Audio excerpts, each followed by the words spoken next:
Salam əziz izləyicilər, əlilliyi olan şəxslər sürücülük vəsiqəsi ala bilərmi? Bununla bağlı çoxsaylı müraciətlər var. Bəziləriniz yazırsınız ki, mənim əlilliyim var, sürücülük vəsiqəsi əldə etmək istəyirəm və mənim müavinətim və yaxud pensiyam kəsilə bilərmi? Ümumiyyətlə, bu mövzuda müraciətlər edirsiniz. Ona görə qərara gəldim ki, bununla bağlı maarifləndirici material hazırlayım və paylaşdım. Beləliklə, Azərbaycanda əlilliyi olan şəxslər sağlamlıq vəziyyətləri nəqliyyat vasitəsini idarə etməyə imkan verdiyi və xüsusi tibbi komissiyadan keçdikləri təqdirdə sürücülük vəsiqəsi ala bilərlər. Fiziki məhdudiyyətli şəxslər üçün nəqliyyat vasitələri əl idarəetmə sisteminə uyğunlaşdırıla bilər. Ağır ruhi əqli xəstəliklər və ya idarə etməyə mane olan diaqnozlar zamanı vəsiqə verilmir.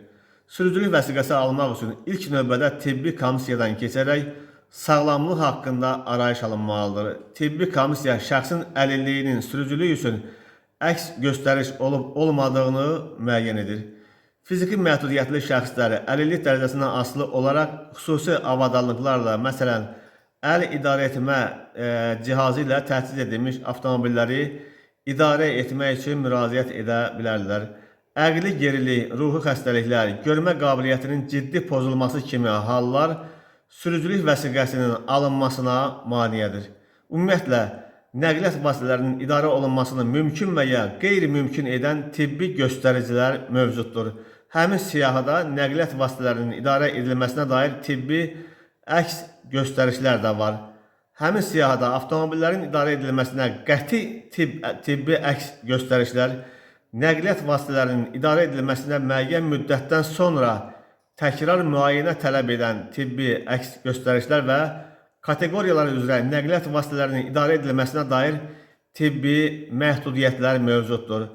Psixi və ya davranış pozuntuları ağır, davamlı və ya tez-tez kəskinləşən xəstəlik əlamətləri ilə müşayiət olunan xroniki psixi pozuntular olduqda, konkret olaraq növündən asılı olmayaraq demensiya, dərəcəsindən asılı olmayaraq əqli gerilik, alkoqol və digər psixoaktiv maddələr tərəfindən törədilməyən üzvü amnestik sindrom və psixoloji inkişafın ümumi pozuntuları, yəni autizm, nəqliyyat vasitələrinin idarə edilməsinə qəti tibbi əks göstərişlərdir. Bununla belə, əlilliyi olan şəxslərə sürücülük vəsiqəsi verilir. Bunun üçün B kateqoriyası üzrə əlillər üçün xüsusi sürücülük məktəbində oxumaq lazımdır.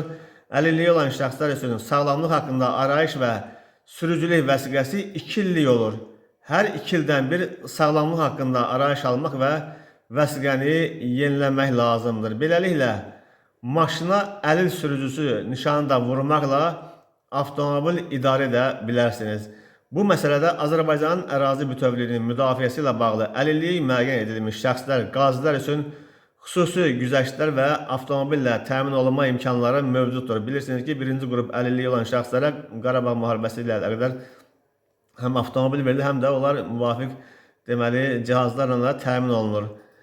Fikrimizi ümumiləşdirsək, əlillər də sürücülük vəsiqəsi ala bilərlər. Lakin bunun üçün əvvəlcə həkimə və ya tibbi komissiyaya müraciət etmək zəruridir. Onu da nəzərə almaq lazımdır ki, Əmək və Əhalinin Sosial Müdafiəsi Nazirliyinin əlillik alt sistemi ilə aidiyyəti qurumların sistemləri inteqrasiya olunub. Bu da əlillik müəyyən edilərkən sürücülük vəsiqəsi məlumatlarının yoxlanılmasına imkan verir.